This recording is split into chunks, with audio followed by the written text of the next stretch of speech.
The millennial generation, is it really all about me? What about the social justice warriors protesting on our campuses and elsewhere? Are they doing it because they care about others or because they care about themselves? What do we make of all this from a gospel perspective?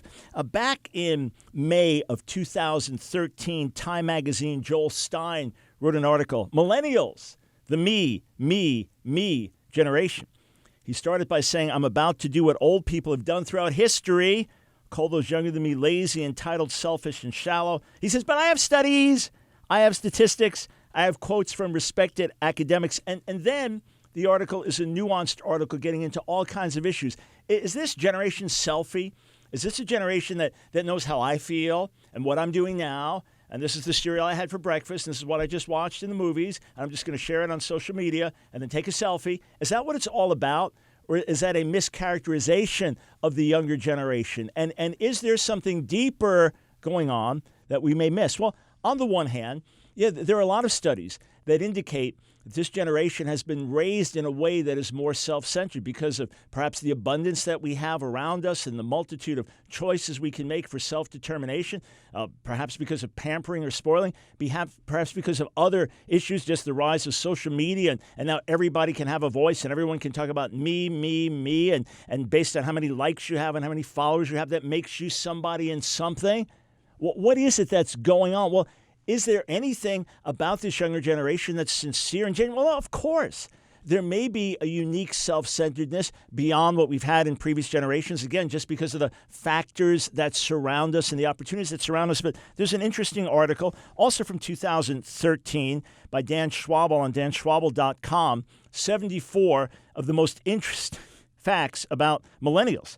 And it says this, Millennial Values. 81% have donated money, goods, or services. 61% of millennials are worried about the state of the world and feel personally responsible to make a difference. 44% of millennials say that marriage is becoming obsolete, compared to 35% of boomers who feel the same way.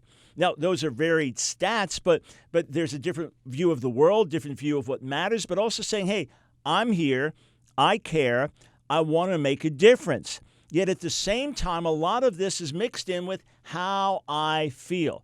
When you say those words, it makes me upset. When you say those words, it makes me feel threatened. When you say those words, it makes me feel uncomfortable. And the world revolves around how I feel. It's not to say millennials don't care about justice. I believe many of them do. It's not to say millennials haven't moved beyond a lot of the racism that was epidemic in previous generations in America. I believe they have in many ways. I believe there are many fine qualities about millennials, and yet there's something deeper lacking, something deeper we need to focus on. Article March 29th, 2012 on Healthline, written by Michael Kerr, talks about depression and college students.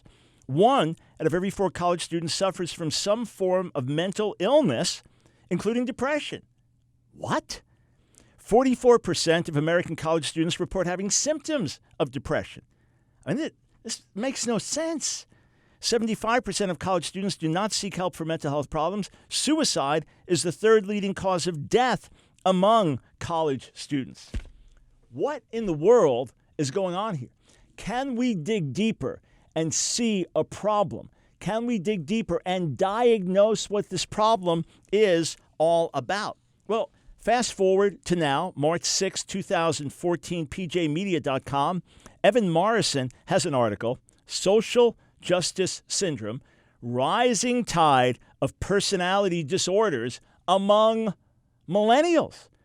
And he says, if you were to come across someone who cried in the streets, who saw the world in terms of black and white and made death threats against strangers, who cowered in a special room and made public displays of naked self-harm and bloodletting, you might conclude that they were suffering from a personality disorder. And he says, you better believe. And he gives a list of these various personality disorders under the heading of high conflict personality disorder category. And he ends his article by saying, when the social justice warriors are actually asking for, what they're asking for when they scream at us is our help. Is there something deeper going on here?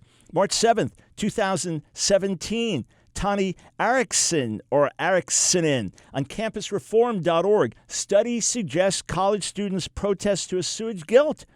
The study, A Cleansing Fire, Moral Outrage Alleviates Guilt and Buffers Threats to One's Moral Identity, was published in Motivation and Emotion by Professors Lucas Kiefer of the University of Southern Mississippi and Zach Rothschild of Bowdoin College, who told Campus Reform that such guilt-driven moral outrage is particularly common on college campuses. I think we're onto something. I think that a lot of the protesting is coming out of a hurting heart. I think a lot of the protesting is coming out of those raised in broken homes. I think a lot of the protesting is coming out of the feeling of personal guilt. And listen, the more I focus on me and how I feel and what this means to me and how this affects me, the less healthy I will be overall. The more I focus on what is best in the sight of God and what is best for this world, the more healthy I will be. And the problem here, I believe, is that many of these millennials coming from broken homes, then subject to all kinds of radicalized teaching on our college campuses and all types of identity politics, and told that what matters most is how I feel about things and how I want to be known and identified, and on it goes, and microaggressions and trigger warnings and all of this, and safe spaces.